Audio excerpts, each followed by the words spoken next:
सुप्रभात बच्चों। आज हम कक्षा 4 के पर्यावरण अध्ययन विषय का पाठ 18 घर की बात का आगे का प्रकरण जानवरों के घर के बारे में पढ़ेंगे। तो चलिए देखते हैं आगे। लेकिन इससे पहले हमने ये देखा कि ये कविता का घर है जो अपने बारे में बताता है कि मुझे 50-60 वर्ष पहले कविता के दादाजी ने बनाया था और उस समय ये कच्चा घर था। इसमें रसोई घर था लेकिन शौचालय और स्नान घर नहीं थे और इसकी दीवारें मिट्टी से बनी हुई थी।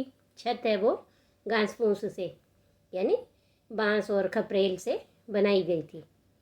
फिर धीरे धीरे कविता के पिताजी ने मेहनत करके और इस घर को पक्का घर बनाया था।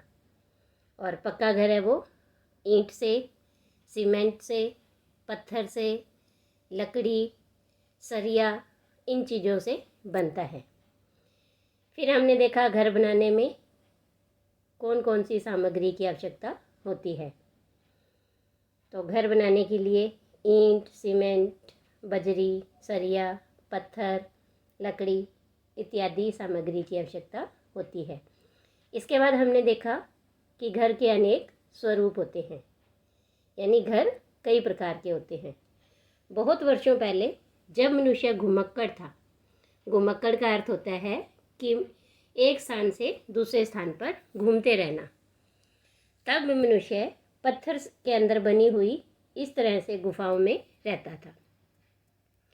जब मनुष्य ने स्थायी जीवन जीना शुरू किया, स्थायी जीवन का अर्थ होता है कि एक स्थान पर रहना, टिक कर रहना, तब मनुष्य ने इस तरह से घर बनाने शुरू किए और धीरे धीरे मनुष्यों ने इस तरह से पक्के और बड़े घर बनाने शुरू किए। फिर और आजकल बड़े शहरों में तो इस तरह से बहुमंजिला इमारतें भी बनने लगी हैं। बड़े नगरों में स्थान की कमी होती है, इसीलिए कुछ लोगों को रेलवे लाइन के आसपास, बड़े बड़े पुल के नीचे, पहाड़ियों पर, पहाड़ियों के नीचे, सड़कों पर इस तरह से कई कच्ची बस्तियां बनाकर रहना पड़ता है। इसके बाद ये तो बात करी हमने मनुष्यों के घर की, और बिल्कुल ऐसे ही जानवरों के घर भी होते हैं। तो चलिए जानवरों के घर के बारे में पढ़ते हैं। तो ये देखिए जानवरों के घर। यह भी कीजिए कि आपके आसपास बने चिड़िया के घोंसलों का प्रतिदिन दूर से निरीक्षण कीजिए। अब देखिए कि आपके घर के आसपास कोई भी चिड़िया का घोंसला बना हो, उसे आपको दूर से देखना है, उसके पास नहीं जाना, उसे हाथ नहीं लगाना है और सिर्फ दूर से उसको देखना है। अब देखिए क्या देखना है। तो यहाँ कुछ प्रश्न दिए हुए हैं। सबसे पहले कि यह कौन सी चिड़िया का घर है। तो ये देखिए नीचे आपको एक चित्र दिखाई दे रहा है और इस चित्र के अंदर आपको ये देखिए यहाँ पर ये पेड़ है और एक अस्तबल भी दिखाई दे रहा है आपको, और इस पेड़ के ऊपर ये इधर यहाँ पर ये एक चिड़िया का घोंसला है। तो आपको बताना है कि ये कौन सी चिड़िया का घर है, इस घोंसले की आकृति कैसी है, और आपको उसका चित्र भी बनाना है। तो देखो बच्चों, आपको याद होगा आपने पाठ 12 में भी पढ़ा था बया का घर। ये कौन सी चिड़िया का घर है? ये है बया का घर। ये देखो इस तरह से आपको याद होगा, ये होता है बया का घोंसला। और इसकी आकृति कैसी है कि नीचे से तो ये थोड़ा इस तरह से गोल और चौड़ा होता है और ऊपर से इसकी आकृति पतली हो जाती है, शंकु आकार में हो जाती है। तो ये छोटी सी चिड़िया होती है, बुद्धिमान होती है और ये क्या है, खेतों के आसपास रहती है और ये बहुत ज़्यादा शोर करती है। और इसकी चोंच कैसी होती है? मोटी और पूंछ छोटी। हमने पाठ 12 में ये पढ़ा था कि ये क्या करती है, मोटे पत्तों वाली घास को चीरकर पतले पतले धागे नुमा तंतु से निकालती है और उस तार से ये अपना ऐसा घोंसला बनाती है। इसके बाद देखिए अगला प्रश्न है कि चिड़िया कब आती है और कब जाती है। तो वैसे तो चिड़िया क्या है, अपने घोंसले के आसपास ही रहती है, यानी वो दिन में बहुत बार आती है और बहुत बार जाती है, यानी वह आना जाना करती रहती है। क्या वह आते जाते कुछ लेकर आती है? हाँ, तो क्या लाती है? तो देखिए जब चिड़िया अपने घोंसले में आती है, अगर वह घोंसला बना रही है, उसका निर्माण कार्य चल रहा है, तो उस समय तो वो तिनके लाती है। और अगर घोंसला बन चुका है और उसमें अंडे हैं और बच्चे निकल गए हैं, तो उसके बाद वह अपने बच्चों के लिए दाने लेकर आती है, अनाज लेकर आती है। इसके बाद अगला प्रश्न है, उसके बच्चे कब बाहर निकलते हैं? जब चिड़िया के बच्चे उड़ने लायक हो जाते हैं, तब उसके बच्चे घोंसले से बाहर निकलते हैं। अब देखिए अगला प्रश्न फिर से है, पता कीजिए और लिखिए। जैसे कि हमने इस चित्र में देखा था कि पेड़ पर चिड़िया का घर यानी घोंसला है, और पेड़ के नीचे देखिए यहाँ पर ये आपको चूहा दिखाई दे रहा है, और इसका घर कौन सा होता है? ये छोटे छोटे जो छेद बने हैं इन्हें क्या कहते हैं? बिल, यानी चूहा कहाँ रहता है? बिल में रहता है। और ये जो स्थान है यह घोड़े के रहने का स्थान, जिसे क्या कहते हैं? अस्तबल। तो इन्हीं आगे जो प्रश्न है इसमें ये बताना है कि कौन कहाँ रहता है। जैसे घोड़ा, घोड़ा कहाँ रहता है? वो घोड़ा अस्तबल में रहता है। गाय, गाय गौशाला में रहती है। शेर, शेर गुफा में रहता है। इसके बाद ये देखिए चिड़िया, चिड़िया कहाँ रहती है? घोंसला बनाकर रहती है। और चूहा, चूहा बिल में रहता है।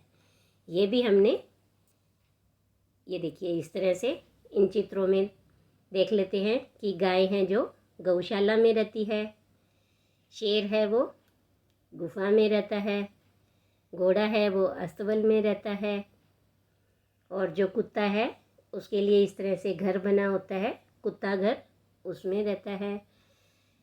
इसके बाद शेर हमने देख ही लिया कि गुफा में रहता है, और जो मुर्गी है वो दबड़े में रहती है। तो इस तरह से हमने देखा कि मनुष्यों की तरह जानवरों के भी घर होते हैं। अब फिर कुछ प्रश्न लिखने हैं आपको कि आपके घर में कौन कौन रहते हैं। तो देखिए आप ये लिख सकते हैं कि मेरे घर में दादाजी, दादी जी, माता पिता, मैं और मेरे भाई बहन रहते हैं। इसके बाद आपके घर में कौन कौन सी सुविधाएं हैं। तो आपके घर में जो भी सुविधाएं हैं उन्हें लिखना है। तो आप ऐसे लिख सकते हैं, मेरे घर में मेहमान कक्ष है, रसोई कक्ष है, शयन घर अलग से है और बैठक कक्ष है। इसके अलावा घर के बाहर एक बगीचा आप लिख सकते हैं कि घर के बाहर एक बगीचा है, बिजली पानी की सुविधा है, आधुनिक शौचालय और स्नान घर भी बने हुए हैं, और जो रसोई है वो भी आधुनिक बनी हुई है। तो इस तरह से हमने इस पाठ में क्या सीखा? हमने सीखा कि घर हमें सुरक्षा देता है, घर बनाने में कई प्रकार की सामग्री काम आती है, घर कई प्रकार के होते हैं, मनुष्यों की तरह ही जानवरों के भी घर होते हैं। अब इसके बाद पाठ पढ़ने के बाद ये है जाना समझा। और अब बताइए कि घुमक्कड़ मानव के घर कैसे हुआ करते थे। यानी जब मनुष्य एक स्थान से दूसरे स्थान पर घूमता रहता था, उनके घर कैसे हुआ करते थे। तो ये देखो अभी हमने देखा था कि उनके घर इस तरह से पहाड़ों में जो गुफाएं बनी होती हैं उस तरह के हुआ करते थे। यानी घुमक्कड़ मनुष्यों के घर पहाड़ों की गुफाएं होती थी। दूसरा प्रश्न है घर कितनी तरह के होते हैं और उनके अलग अलग प्रकार बताइए। हमने देखा था कि घर दो प्रकार के होते हैं, कच्चे घर और पक्के घर। कच्चे घर वे होते हैं जो घास फूस, तिरपाल, खपरेल, मिट्टी, गारे से और गोबर से बनाए जाते हैं। और पक्के घर वे होते हैं जो ईंट, पत्थर, सीमेंट, सरिया, लकड़ी इत्यादि से बनाए जाते हैं। इसके बाद तीसरा प्रश्न है कि पाठ के अंत में घर ने ऐसा क्यों कहा कि आजकल मेरे आसपास बहुत साथी हैं। तो पाठ के अंत में कविता के घर ने कहा कि आजकल मेरे आसपास बहुत साथी हैं। ऐसा इसलिए कहा क्योंकि पहले घर खुले में और दूर दूर होते थे, लेकिन आजकल बहुमंजिला मकानों में फ्लैट के रूप में घर के ऊपर घर होते हैं। इस तरह से ये देखिए, ये इस तरह से बहुमंजिला मकान है, इसी के ऊपर दूसरा घर है, फिर तीसरा घर है, फिर चौथा घर है। तो यानी क्या हुआ कि आसपास बहुत सारे इस मकान के साथी हो गए। तो इसीलिए कविता ने पाठ के अंत में ये कहा कि आजकल मेरे आसपास बहुत साथी हैं। ये देखिए नीचे क्या लिखा है, अलग अलग प्रकार के होते घर परिवार को रक्षा व सुरक्षा देते घर।